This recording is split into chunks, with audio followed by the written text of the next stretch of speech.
हिंदी के प्रतीक राजर्षि टंडन। हिंदी के अनन्य सेवकों में ही नहीं, हिंदी के सम्मान और स्वाभिमान की रक्षा के लिए लड़ने वाले महारथियों में भी राजर्षि टंडन जी का नाम सबसे आगे आता है। किसी भी अकेले व्यक्ति ने हिंदी को आगे बढ़ाने में उतना काम नहीं किया या हिंदी के लिए वैसी दुर्धर्ष लड़ाइयां नहीं लड़ी जैसी राजर्षि पुरुषोत्तम दास टंडन ने।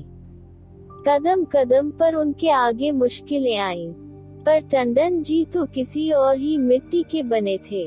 वे हर आंधी तूफान में हिमगिरी की तरह अड़े खड़े और हिंदी की सेवा के लिए जो कटुतम आलोचनाएं और अपशब्द सुनने को मिले, उन्हें हिंदी का प्रसाद समझकर झोली में डाल लिया।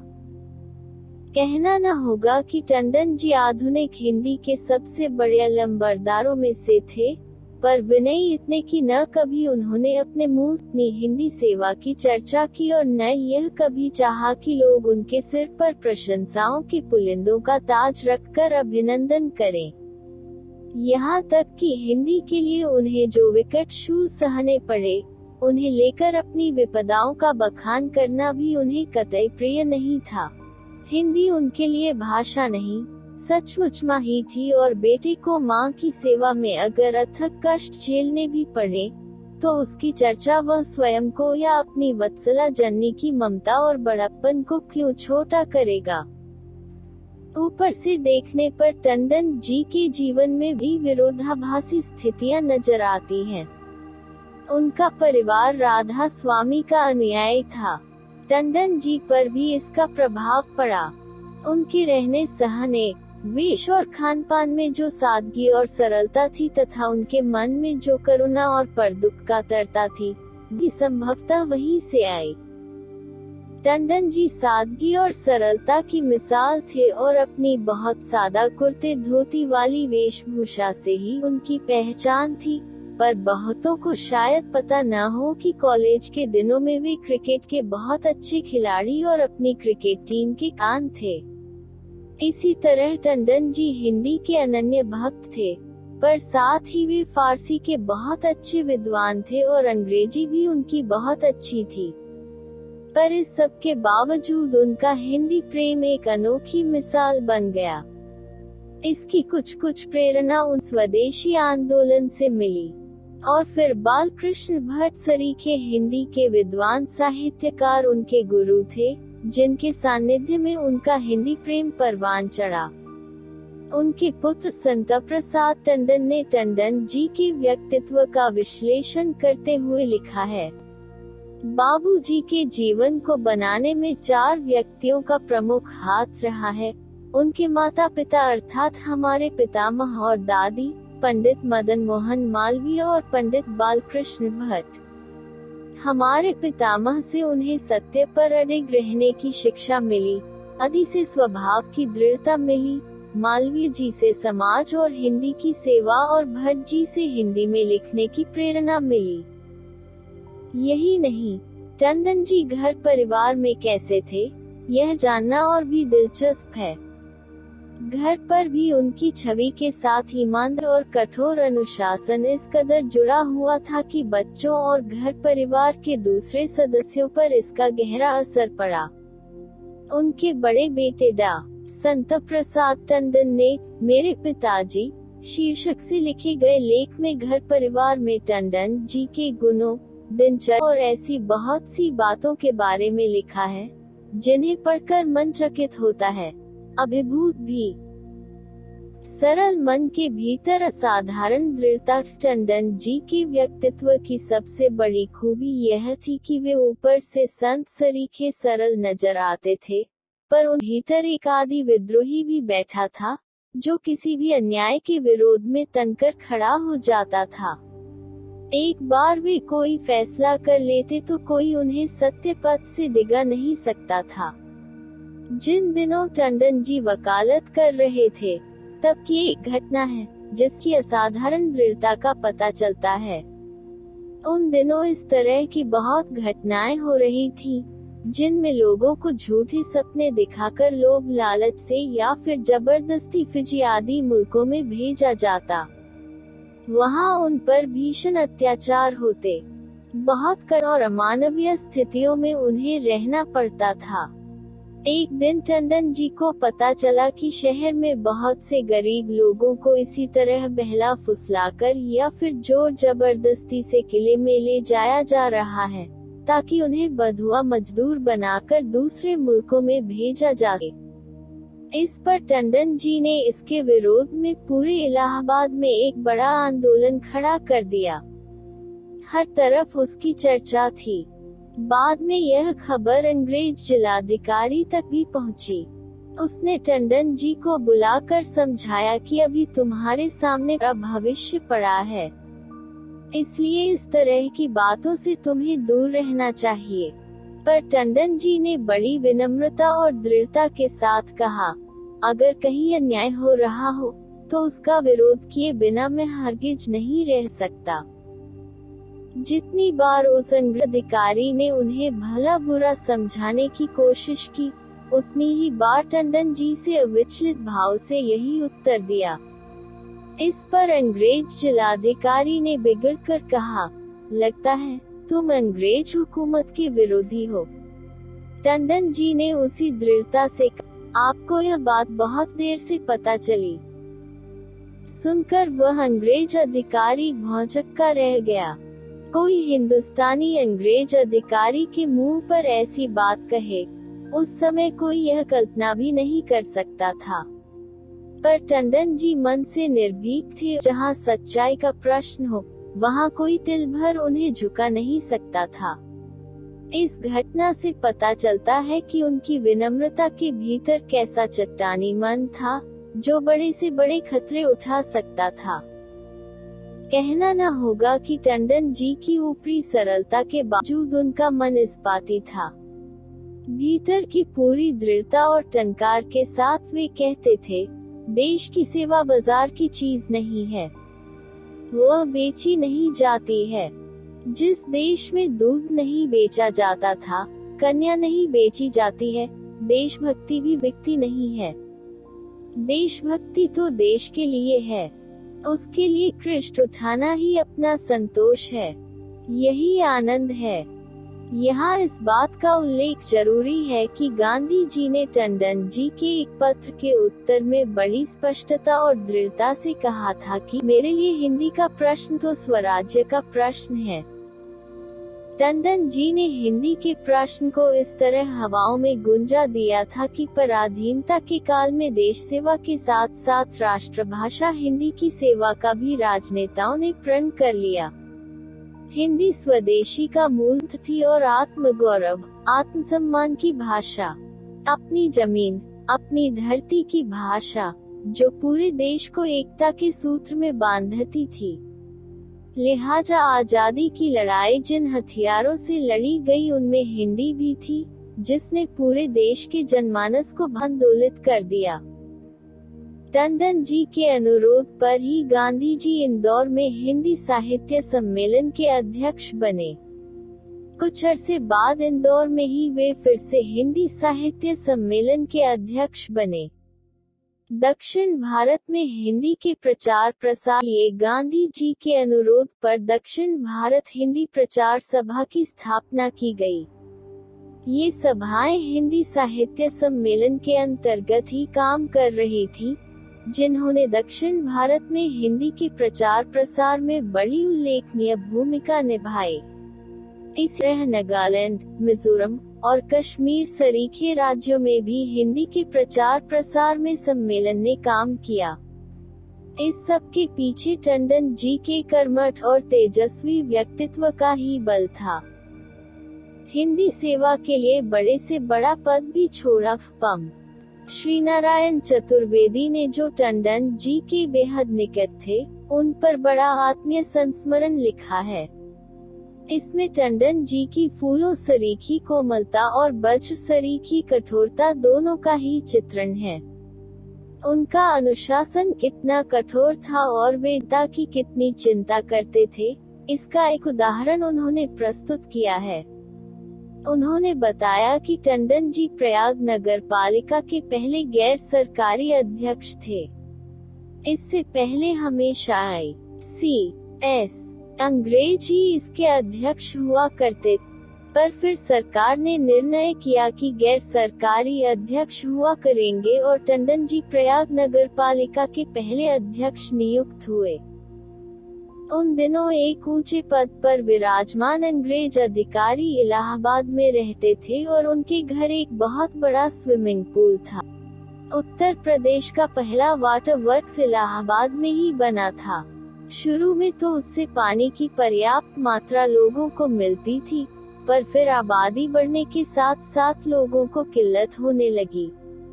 उच्च पदासीन अंग्रेज अधिकारी का स्विमिंग पूल भी इसी से भरता था, जो लोगों को पीने के लिए मिलता था।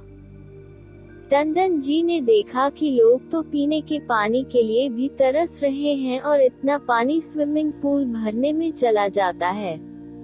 उन्होंने फौरन आदेश जारी किया कि स्विमिंग पूल के लिए पानी नहीं मिलेगा। जब पीने के लिए पानी की इतनी किल्लत है तो स्विमिंग पूल के लिए पानी देना मैं विलासिता समझता हूँ। लिहाजा उन्होंने स्विमिंग पूल को पानी देने से साफ इनकार कर दिया। इस पर वे अंग्रेज अधिकारी बहुत झुंझलाए। टंडन जी पर तमाम दबाव भी पड़े। उस समय टंडन जी के लिए कैसी मुश्किलें आई होंगी, इसकी कल्पना की जा सकती है। पर टंडन जी एकदम अडिग थे और एक बार जो निर्णय कर लिया, उस पर जरा भी झुके नहीं। टंडन जी त्याग की मूर्ति थे। हिंदी उन्होंने बड़े से बड़े पद और सम्मान की परवाह नहीं की। यहाँ तक कि राज्यपाल का पद भी उन्हें इसके आगे तुच्छ लगा और उन्होंने एक शुद्ध तिनके की तरह उसका परित्याग कर दिया। टंडन जी ने राजनीति से लेकर भाषा और समाज निर्माण के कार्यों एक से एक बड़ी जिम्मेदारियों का निर्वहन किया, पर उनका तेज, दृढ़ता और ईमानदारी की कड़क सच्चाई ऐसी थी उनके राजनीतिक विरोधी भी उनकी तारीफ करने पर बाध्य हो जाते। देश के आम चुनावों के बाद जब उत्तर प्रदेश सरकार बनी, तो टंडन विधानसभा अध्यक्ष चुने गए। उस समय उन्होंने जिन आदर्शों को सामने रखा और विधानसभा अध्यक्ष पद के लिए जो प्रतिमान गढ़े, आज भी बड़े आदर से उनकी चर्चा होती है। उन्होंने निष्पक्षता और तटस्थता की मिसाल कायम की और एक पल के लिए भी अपने कर्तव्य से नहीं चूके। इसके लिए मंत्रियों तक को उनका कोपभाजन होना पड़ता था और वे अपने आचरण या अनुशासन में कोई दोष होने पर टंडन जी के आगे क्षमा प्रार्थी होते थे। विधानसभा अध्यक्ष के रूप में टंडन जी इतने निष्पक्ष और समझी थे कि कोई उन पर भेदभाव का आरोप नहीं लगा सकता था। एक बार उन्हें पता चला कि एक राजनीतिक दल के कुछ सदस्य उन पर भेदभाव का आरोप लगाते हुए अविश्वास प्रस्ताव लाने जा रहे हैं। इस पर टंडन जी ने विधानसभा में जो शब्द कहे, हैरान कर देने वाले हैं। उन्होंने एक नैतिक ललकार के साथ कहा, मैंने सुना है कि कुछ लोग मुझ पर अविश्वास का प्रस्ताव लाना चाहते हैं। इस सदन में वे अल्पमत में हैं और उनका प्रस्ताव पारित नहीं हो सकेगा और मैं अध्यक्ष बना रहूंगा, किंतु बहुमत के बल पर अध्यक्ष बना रहना मुझे इष्ट नहीं है। मैं इस पद पर तभी रह सकता हूँ जब सदन के प्रत्येक सदस्य को मेरी निष्पक्षता में पूरा विश्वास हो। अतः अविश्वास का प्रस्ताव लाने की कोई आवश्यकता नहीं है। मैं बहुमत के बल पर इस पद पर नहीं रहना चाहता। यदि इस सदन में 3 सदस्य खड़े होकर या लिखकर कह दें कि उन्हें मुझ में विश्वास नहीं है, तो मैं तत्काल त्यागपत्र दे दूंगा। मैं तभी अध्यक्षता कर सकता हूँ जब प्रत्येक सदस्य मुझ पर विश्वास हो। अनेक वर्षों तक टंडन जी के सानिध्य में रहे भाषा विज्ञानी उदयनारायण तिवारी ने उन पर लिखे गए संस्मरण में कई अंतरंग प्रसंगों की चर्चा की है। वे लिखते हैं कि उनके निकट रहकर किसी की निंदा नहीं की जा सकती।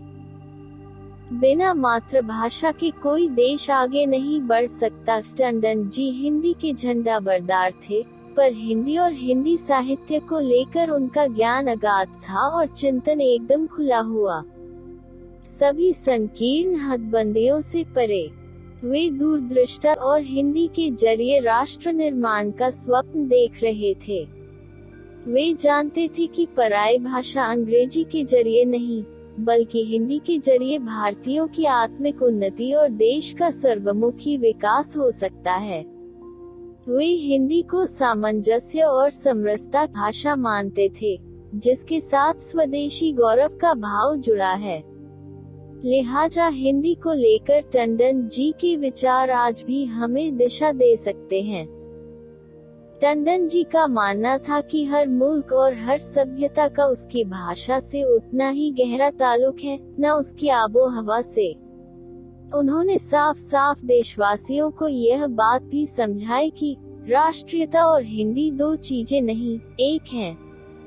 और इसीलिए वे मानो गहरे आवेश और दीवानगी के साथ कहते हैं, मातृभाषा को तिरस्कृत करना अपने प्राचीन इतिहास को भूल जाना, परंपरा का ज्ञान खो देना, मानो अपने बुजुर्गों को मिट्टी में मिला देना और अपने को नपुंसक बना देना है। हिंदी को राष्ट्रभाषा बनाने का विरोध कर रहे लोगों का कहना था कि हिंदी को पूरे देश में नहीं समझा जाता, तो फिर वह राष्ट्रभाषा कैसे हो सकती है। इसका सीधे सादे अल्फाज में जवाब देते हुए टंडन जी कहते हैं, हिंदी संस्कृत की पुत्री है। इस कारण समस्त देश में किसी न किसी रूप में समझी जाती है। हिंदी ही नहीं, उत्तर भारत की भाषाएं हिंदी से बहुत गहराई से जुड़ी हैं, तो दक्षिण भारत की तमिल, तेलुगु, मलयालम और कर्नाटक भी, और मराठी, गुजराती सरीखी भाषाएं तो संस्कृत के बेहद करीब हैं ही। तो फिर संस्कृत की पुत्री होने के कारण हिंदी का सभी सहज रिश्ता हुआ। यही वजह है कि पूरे देश में कहीं भी जाएं, काम चलाओ हिंदी बोलने और समझने वाले लोग जरूर मिल जाते हैं। यही समूचे भारत में हिंदी की सर्वव्याप्ति का दर्शन है, जिसकी ओर बड़ी विनम्रता से टंडन जी ने इशारा किया है। इसी तरह टंडन जी देवनागरी लिपि की सरलता और वैज्ञानिकता के कारण उसके बड़े पैरोकार थे। उनका मानना था कि हिंदी ही नहीं, अन्य भाषाओं को भी देवनागरी लिपि को अपनाना चाहिए, ताकि वे अधिक से अधिक लोगों तक पहुंच सकें। देवनागरी के बारे में टंडन जी ने बड़े आत्मविश्वास के साथ कहा कि हमारी लिपि देवनागरी सबसे अधिक वैज्ञानिक है। इसलिए अगर मुल्क भर के लिए एक प्रकार के हरूफ काम में लाए जाएं, तो वे देवनागरी हरूफ ही हो सकते हैं। हिंदी के टंडन जी के अनुराग का एक बड़ा कारण यह भी है कि वे अच्छी तरह समझते हैं कि अपनी भाषा में दी गई शिक्षा ही बच्चे के मन पर गहरा असर डालती है और इसी से उसका बौद्धिक और आत्मिक विकास होता है।